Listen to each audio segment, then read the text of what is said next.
Passons à présent dans les options de paiement. C'est sans doute le point le plus crucial de votre gestion e-commerce, dans la mesure où cela reflètera votre image de marque, votre côté professionnel, à prendre en compte les différents moyens de paiement, car il ne faut pas se limiter à un seul moyen de paiement pour vos visiteurs, ainsi que la gestion de la sécurité. Parlons-en justement de la sécurité. En choisissant l'un des modules comme PayPal par exemple, ce n'est pas vous qui allez gérer la sécurité. Vous n'avez pas à mettre des pages en mode HTTPS ou ce genre de choses, c'est PayPal qui va le gérer. Donc de ce côté-là, vous pourrez garantir à vos clients un haut niveau de sécurité. Donc je vous propose par exemple de mettre en place un système tout d'abord manuel qui va vous permettre de tester si tout fonctionne. Également pour débuter, le plus intéressant c'est PayPal Express Checkout. Notez qu'en France, les paiements pro et standard ne sont pas forcément autorisés. C'est une restriction de PayPal qui se limite aux USA. Mais à vous de vous renseigner en fonction des évolutions de PayPal. Donc si on prend Express Checkout, il suffit de cliquer sur Update Button. À présent, dans la liste des passerelles de paiement, vous aurez la possibilité de choisir entre les paiements que vous avez autorisés dans la partie gauche. Donc ici, je vais mettre paiement manuel. Donc bon, paiement manuel, vous n'avez pas beaucoup d'options. Si ce n'est que vous pouvez autoriser donc les chèques et les virements, et donc indiquer une adresse ou une procédure à suivre pour que vos clients puissent vous payer. Donc indiquer par exemple que vous n'enverrez la commande que lors de la réception et de l'encaissement du paiement.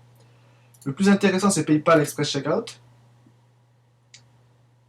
Dans ce cas de figure, il vous faut un compte PayPal en version business, qui est gratuit. Donc zéro frais, si ce n'est qu'il faut noter tout de même que quel que soit le module de paiement, il y aura des commissions sur les ventes, en fonction du chiffre d'affaires.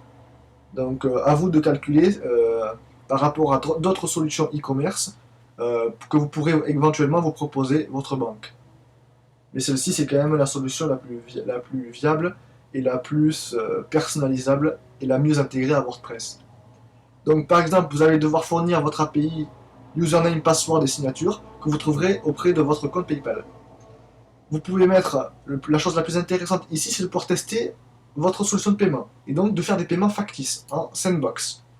Vous pouvez bien entendu convertir les devises en euros selon le taux de change en vigueur et envoyer à PayPal les différents champs que le client aura saisis préalablement pour la facturation et la livraison.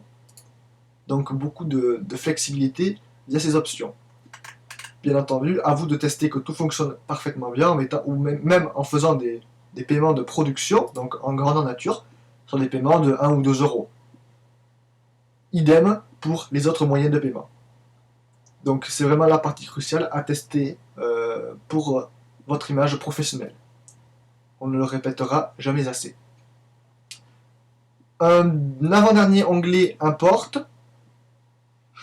qui vous permet d'importer vos produits depuis une liste Excel. Si vous en avez beaucoup à la fois, ça va très vite.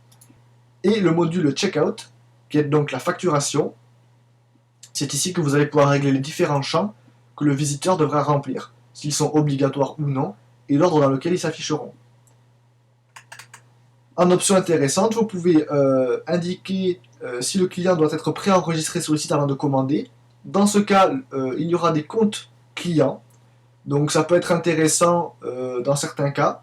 Si vous souhaitez par exemple que le client puisse revenir dans quelques temps pour retélécharger à nouveau son produit, si vous voulez lui fournir des informations, ou si effectivement ça peut être intéressant dans la mesure où le client n'aura pas besoin de ressaisir ses informations de facturation ou de livraison une fois qu'il est connecté. Également, on peut faire un système qui permet de faire en sorte que la facturation, l'adresse et les coordonnées soient les mêmes que pour la livraison. Tout ceci, ce sont pour les réglages de WordPress e-commerce.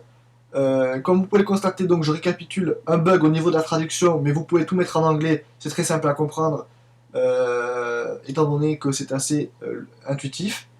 Une fois les réglages configurés, il vous suffit de prendre en compte les différents modules, donc produits, groupe, variante et marketing, et à vous donc de lancer votre site et de lancer votre business et vos ventes.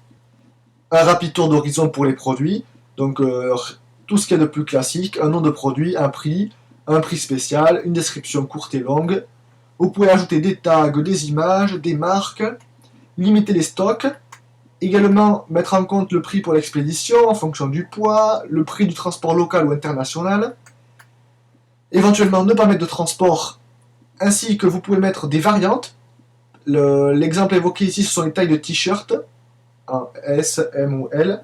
Dans mon exemple personnel, parce que j'ai utilisé cette solution de e-commerce, vous pouvez par exemple choisir différentes formules, par exemple de référencement ou de création de sites, avec des variantes ou des combinaisons. Donc à vous de voir. En termes d'options avancées, vous pouvez mettre des notes vendeurs, vous pouvez mettre également des images. Donc c'est très important au niveau visuel, les clients achètent beaucoup plus via une image. Et donc ici, l'option importante, le produit, si vous voulez que les clients puissent télécharger ce produit. Par exemple, dans le cadre, on peut très bien envisager ceci, dans le cadre d'un thème WordPress ou d'un plugin WordPress à télécharger. C'est un exemple, puisque nous sommes sur WordPress Channel, bien évidemment. Vous cliquez ensuite sur Add a New Product, et vous aurez votre produit qui s'affichera ici. N'oubliez pas de créer des groupes de produits pour les regrouper, avec également des sous-groupes. On peut donc catégoriser tout ceci. Et donc ici, la catégorie d'exemple, c'est Brands, ce sont les marques. Également les variantes, donc que j'ai évoquées ici dans l'exemple sont les tailles de t-shirt. Donc ça permet au client, via une simple liste déroulante sous le produit, de sélectionner un produit plus personnalisé, customisé, et donc de faire varier le prix. En option marketing, on va retrouver des choses plutôt sympas, notamment la possibilité de créer des coupons de réduction. Donc si je prends un exemple, un code coupon, par exemple, je veux faire une offre pour Pâques, eh bien je vais mettre Pâques 2010, et vous n'aurez plus qu'à faire la promotion sur les réseaux sociaux, votre site, ou de façon plus professionnelle en email marketing, dire à vos clients, utilisez ce bon de réduction, c'est un coupon qui va vous conférer une remise, par exemple, de 10 euros. Ça peut être de 10 $, bon c'est un exemple ici, de 10 euros. Ça peut être un pourcentage, et vous pouvez configurer votre date, à partir de quand. Donc très facile pour éviter donc, que cette offre soit limitée dans le temps. Donc. Un usage unique, donc par exemple le client ne peut pas l'utiliser plusieurs fois, et vous pouvez l'activer ou non. Et ça s'applique à certains produits, ou donc à certaines quantités ou certains montants. Si vous voulez que votre client, à partir d'un montant d'achat de 100 euros, il ait droit à cette réduction ou non. Donc vraiment, on peut vraiment varier toutes les combinaisons au niveau du prix. Également la possibilité d'afficher un bouton de partage vers les réseaux sociaux, une enquête de satisfaction en fin d'achat, et bien entendu les ventes combinées, les adresses RSS, et ici on ne le voit pas, mais Google Base. Un dernier point concerne l'upgrade. Il y a la possibilité donc d'acheter des modules complémentaires. Dans l'article sur le site, je vous mettrai des liens vers des modules qui sont gratuits, faits par la communauté. Vous voici à présent enfin prêt pour concevoir votre boutique e-commerce en vous souhaitant une réussite dans vos projets web. A bientôt sur WordPress Channel, bien entendu, V2.